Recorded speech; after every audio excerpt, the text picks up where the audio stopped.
Now I bet you're sick of hearing that 2020 has been a weird year. I think we're all a little bit sick of hearing about what's gone off this year.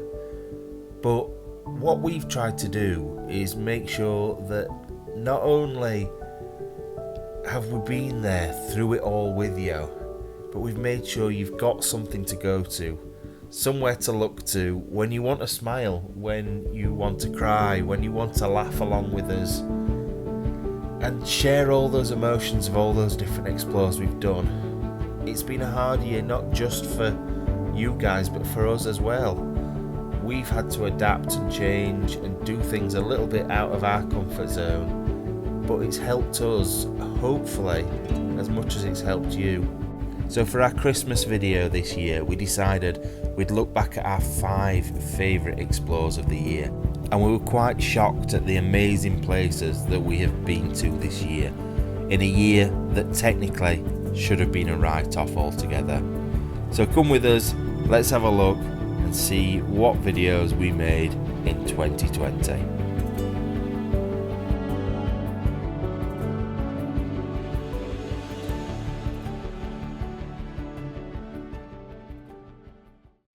Number 5. Number 5 was the only one that split us. I went for Coco Chanel, and you'll see Andy's next. The Coco Chanel mansion was absolutely fantastic. The only downside to it was I was all by myself. Nestled in the Highlands of Scotland, this amazing building was built in the 1800s, and I'd known about it for years and years, but never thought I would have the opportunity to explore it. The nerves were racing, the adrenaline was pumping, and I was covered in midges. But I was up for it. I'd been planning it for over a year, and I was ready. Instantly I was put on edge, as I didn't realise there was a cottage that was inhabited right across from the Coco Chanel mansion. I think one thing that everybody seemed to pick up on when they were watching the video was the sound of my voice wavering as I was scared to death.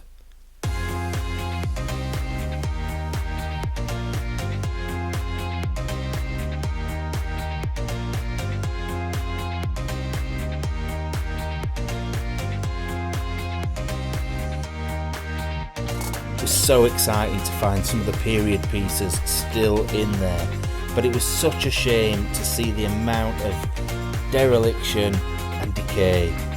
But look at these things, unbelievable.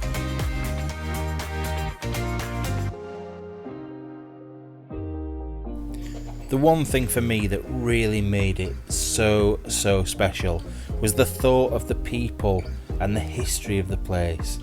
Who had walked down the corridors I'd walked down previously? It's so exciting to think that, and that is why I love exploring. This explore would easily have been in the top 3 if Andy had been with me, but it was definitely one of my favourite explores ever.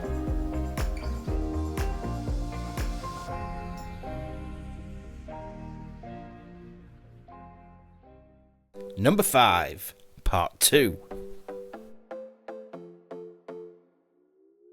Andy's choice for number 5 is far from what I would have ever expected in the past.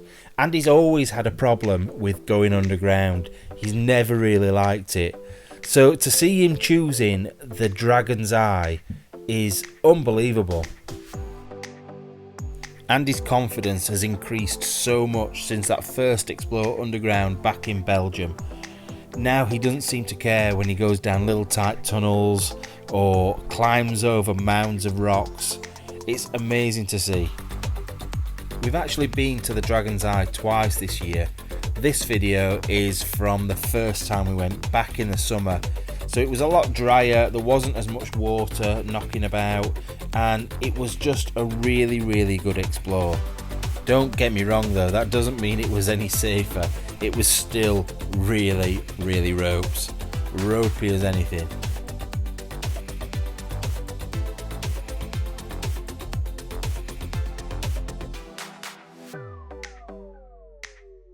one thing that really did frustrate both of us is not being able to get down this tunnel, through those gates and round the corner. Now, as you can see, it was under quite a lot of water the first time we went, so we hoped when we went again, we may be able to get a little bit further. And that's why I jumped at the chance when Dan messaged me from Fighters saying, do you want to come back down to the Dragon's Eye with Josh, Bucky and a whole host of other people? We were determined to get into different parts of the cave system that we'd never been in before, and I found a few bats in this little bit of cave, and everybody laughed at me as I stuck my arse back out of the hole. And even though we still didn't manage to get down the tunnel with the gate on, we still had an absolutely amazing time with all the lads. It was a really, really good explore and great to meet back up with old friends.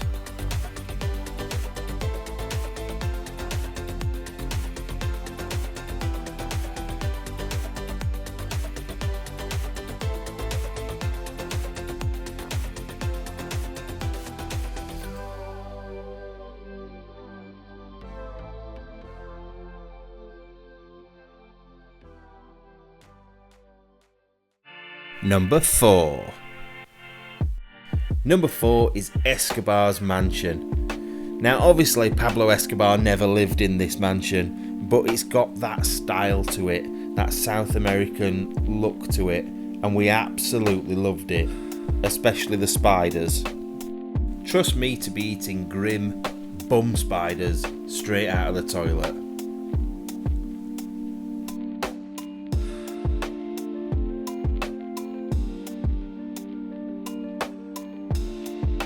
Now we hadn't driven 3 hours just for me to eat spiders, so we went round the house and it was an amazing place. Parts of it were really classy and really nice, other parts not so much, a little bit tacky, a little bit 90s, a little bit weird to be honest with you.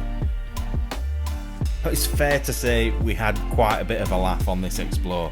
Now that's one of the amazing things about going out exploring with Andy. We just have such a good time.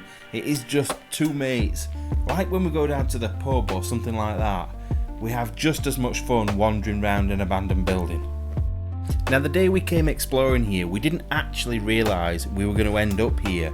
We'd tried to get in somewhere else and failed, and I'd just got a spare pin in my phone and we just ended up here. We knew about this place, but we didn't know where it was, so it was quite lucky really.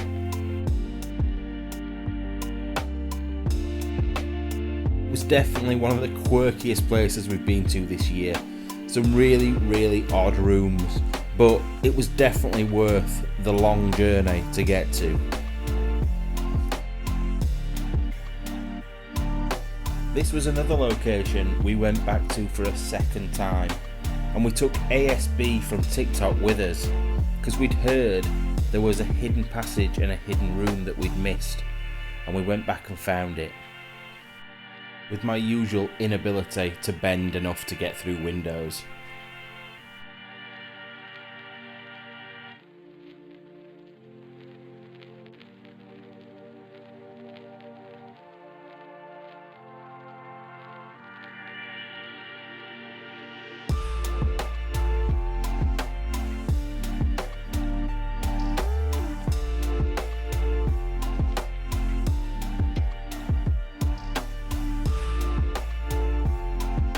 And back to good old Matt eating weird stuff from 1986.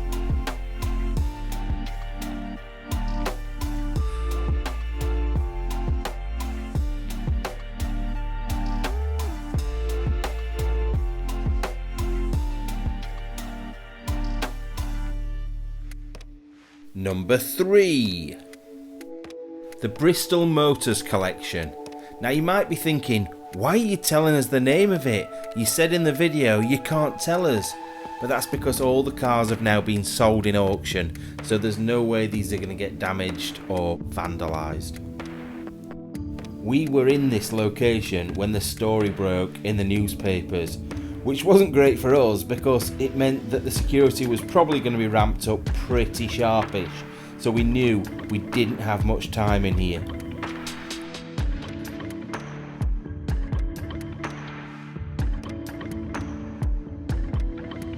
Now, as you probably know, I'm not really into my cars, but this location was a dream for Andy. He absolutely loves cars, especially this sort of car. Sports cars and top-end stuff. He absolutely loves it. Just look at the joy on his face. You can see how happy he is.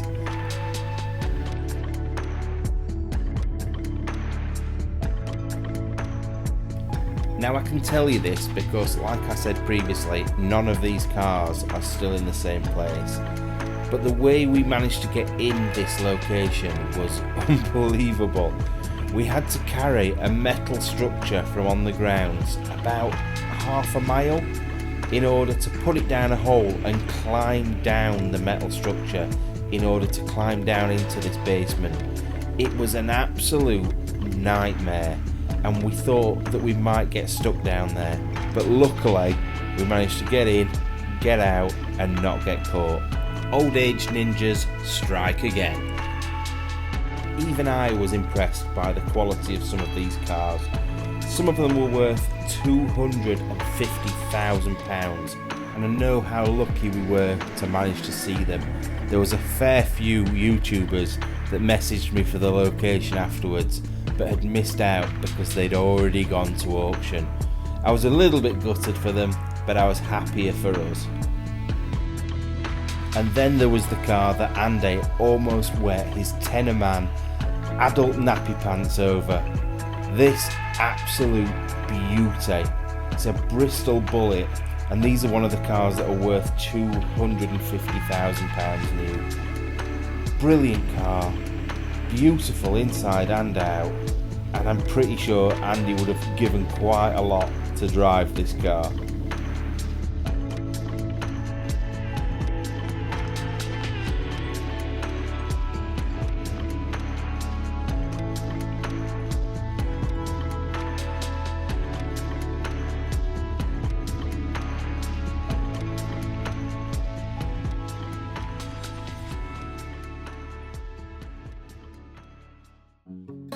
Number 2. The Italian Villa was amazing. It was one of the best explores, not only this year, but that we've ever done. It was the chilled out vibes we got from this place. We didn't have to worry about being caught. We just walked around, had a good look, and just enjoyed it, which is such a refreshing change. Now, we've had a lot of people ask us where this place is because they've not seen other people do it. Now, we can't take the full credit. Dan from Fighters gave us this location, but he hasn't even done it. He went with Josh. They went into the woods next to it and they saw a man lingering. They got a little bit worried and legged it. Whereas we just managed to get in without seeing anybody at all. And like I said, it was just chilled and so enjoyable. This place had just so much to offer. This room, for example, just look at it. It's absolutely amazing. From the wallpaper through to the designs on the ceiling, it just was perfect. It was everything that we expected from Italy and more. It was so good.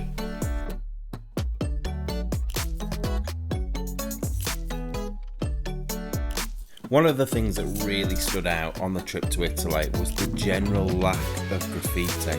There were no dicks on the wall, there were no Billy Shags Goats written all over. It was just genuinely beautiful, and such a shame when you look at the UK properties and the places we go to over here, how bad that it's become.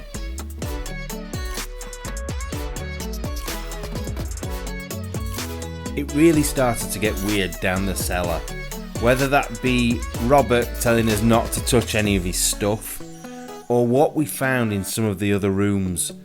Absolutely crazy. Write in the comments down below, what do you think they were keeping there? Was it birds? Was it monkeys? Was it... what? What was it? Was it children? God knows.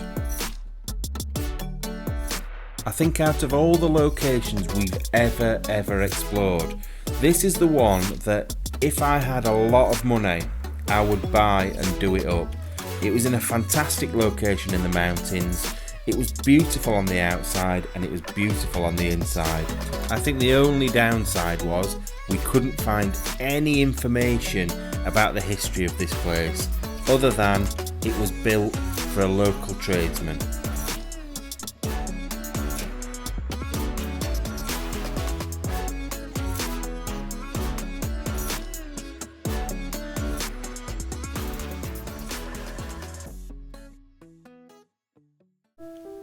Before we get any further and get to number one, there's just one thing that I wanted to talk about, something that we've struggled with and we've not been able to mention up until this point.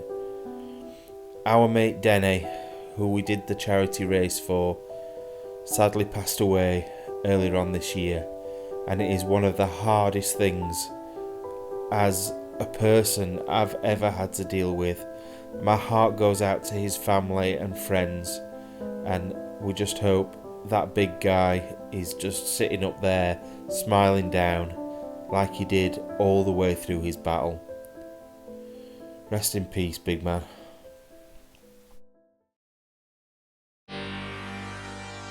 It's time for the number one, but which top 5 would you have picked? Make sure you put it down in the comments below.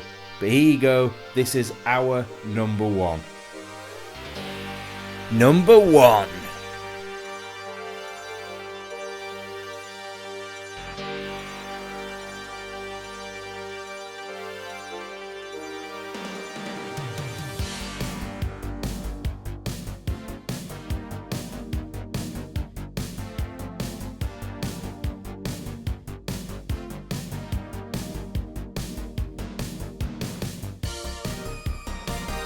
What an epic explore this one was.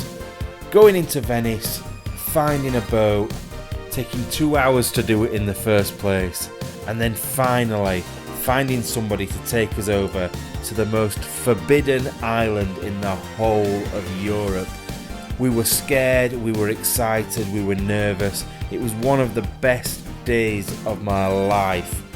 Absolutely unbelievable.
We just want to say have an amazing Christmas to every single one of our subscribers. We've gone from 6,000 subscribers at the beginning of this year to 21 at the end. So we want to say thank you to every single last one of you. And if you're not subscribed, what is going on with your life? Get subscribed to this channel because we've got some amazing things coming in 2021. And also if you are subscribed but you're not subscribed to the second channel, Beeper Beef, that is your next priority. Anyway, have a fantastic rest of this year. We're going to have a week off next week, which is well deserved, I think. We're both absolutely exhausted. So we will see you in 2021. Thanks a lot, and thanks for watching Findersbeepers History Seekers.